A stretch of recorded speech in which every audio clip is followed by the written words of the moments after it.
Beautiful. Welcome back to Rich Words Music, where I'm joined by the legendary Perfecto de Castro. Hello.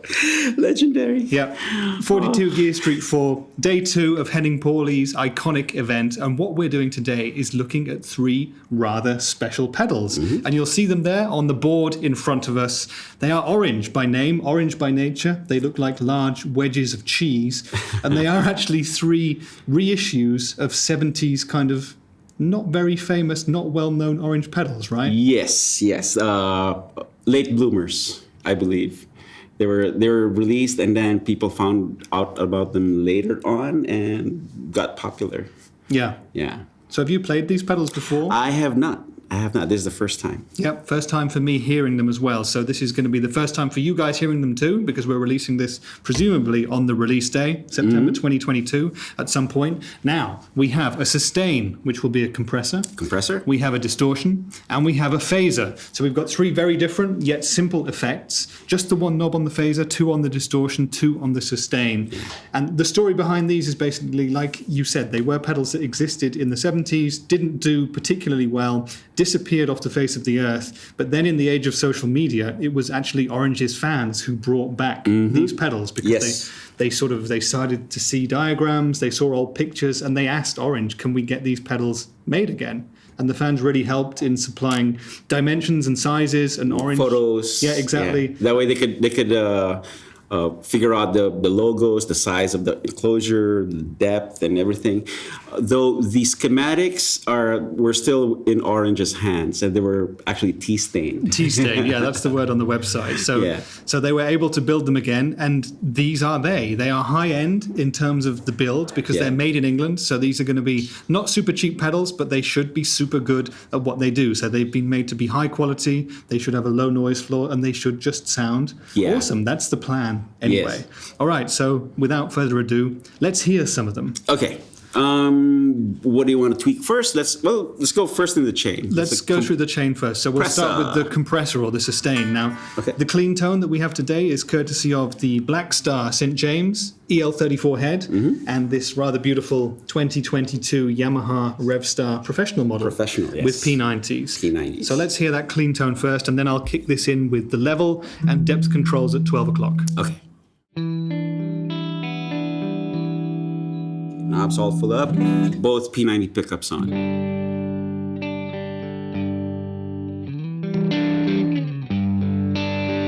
little grindy there. Yeah.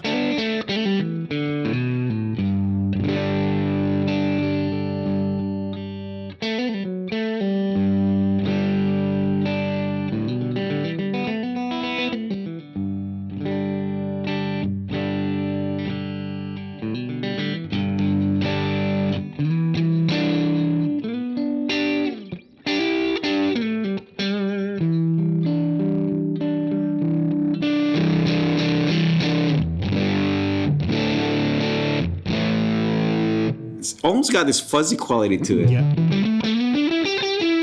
Well, because Orange isn't really known for clean. No, absolutely.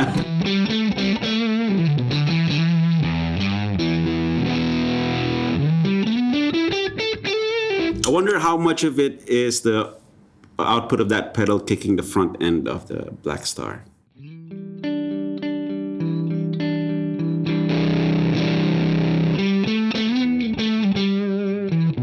No, it's the depth knob, definitely. Yeah, it's the depth knob, yeah.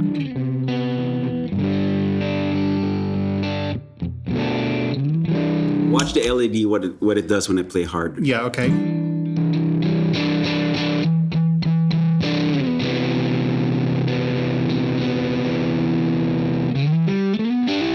So is that symbolizing when the gain is kind of rolling off, or what is the different color on the LED? I'm not sure. Maybe it's like we're overdriving the input. What does the magical iPad say? The magical iPad definitely is going to have something about the double LED indicator that says the chassis carries 2 LEDs inside it, and it allows the color of the light to change from blue to purple when gain reduction is really kicking in, giving you instant visual feedback on your tone. Okay, so that is the indicator that it's pushing your signal down. Exactly. Yeah.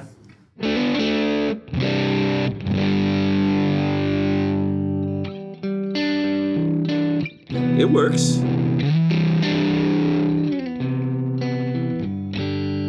It definitely does. And although we've been talking about this as a compressor, as I consult the magical iPad again, I can see that Orange refer to this as being an overdrive for your clean channel. So it is basically a drive pedal. That explains it. Yeah. So what do you think of it based on your first few seconds with it? Well, under the fingers, it feels really squishy, like the name of the pedal suggests. Yeah. Sustain, right? It's overdrive, but it's got that fuzzy quality to it. It's fun to play.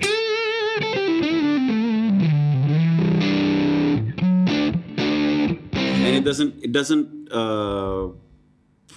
pardon the expression, it doesn't fart out when you dig in.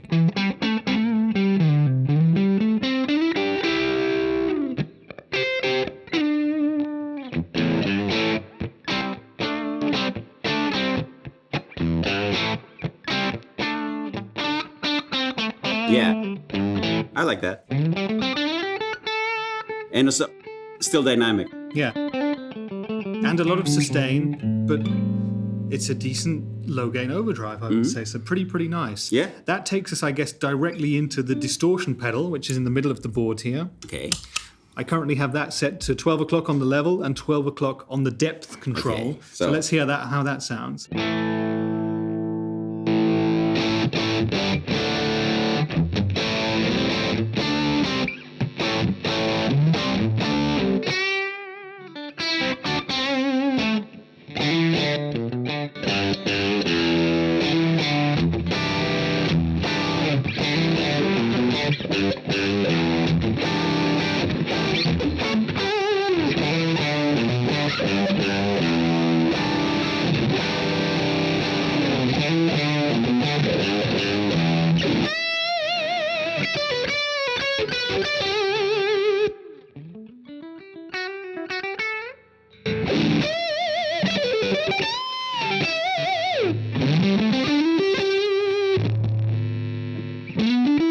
Put both knobs all the way up again.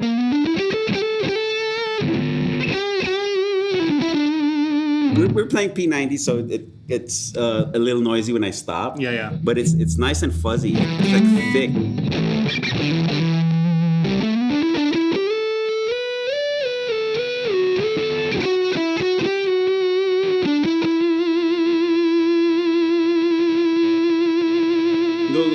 Go grab a bike.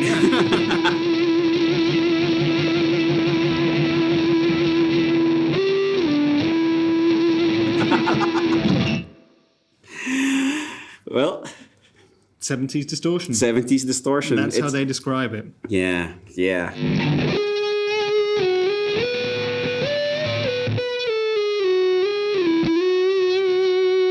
it does have that. It does have that tone of the era, where you just hold notes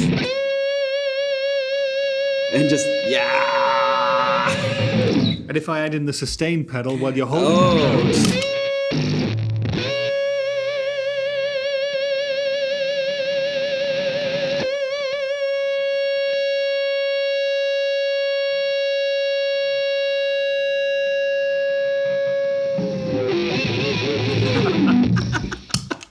Pretty darn cool. Yeah. That's a pretty interesting voice. For me, it doesn't sound like any other overdrive or distortion pedals that I currently possess. So I really like this. Yeah, it's hard to it's fat, it's thick. It can get away. About me, or are you talking about the pedal? I'm talking about me. Oh, okay. No, but it feels comfortable under the fingers. Let's see how fast it tracks. Yeah.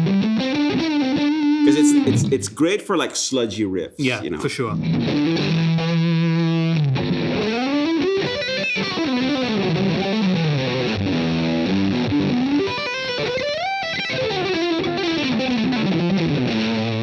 Yeah, so for fast stuff on the bass strings, it kind of loses it. But for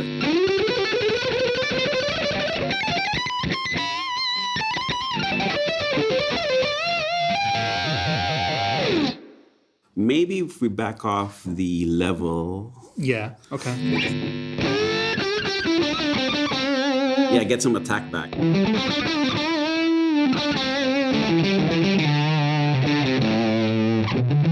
Yeah, it's not meant for the shred. No, I don't think so. But for that 70s sort of classic rock stuff, Yes. perfect. Yeah. Really, really cool.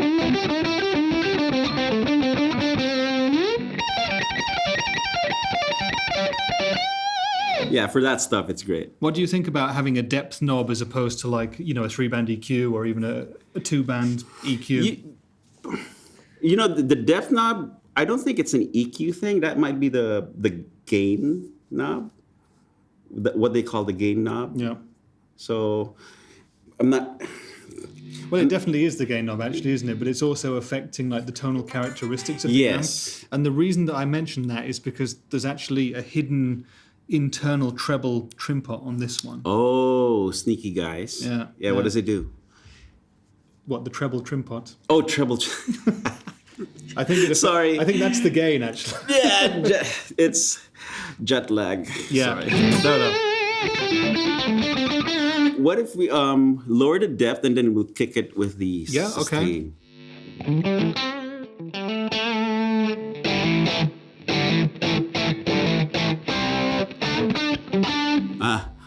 If I can play.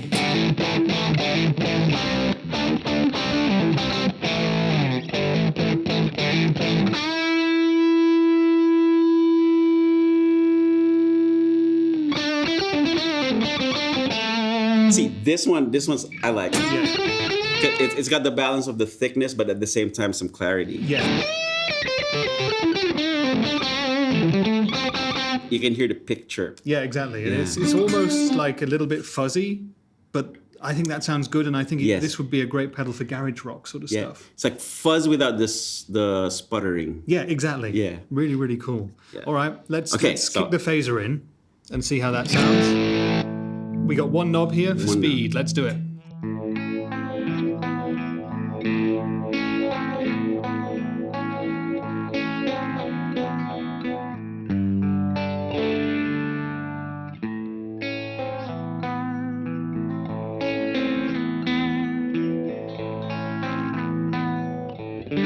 It's nice and chewy in it. Yeah.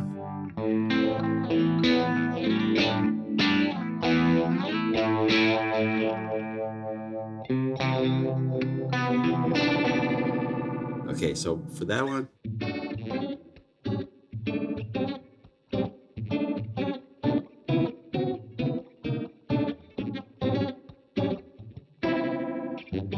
Yeah. Yeah, there, that's better. There you go.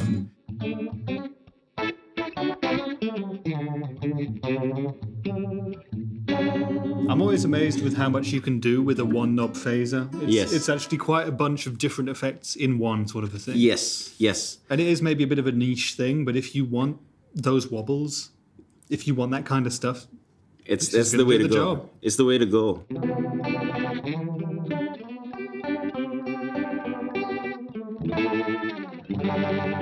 I wonder if it'll do the...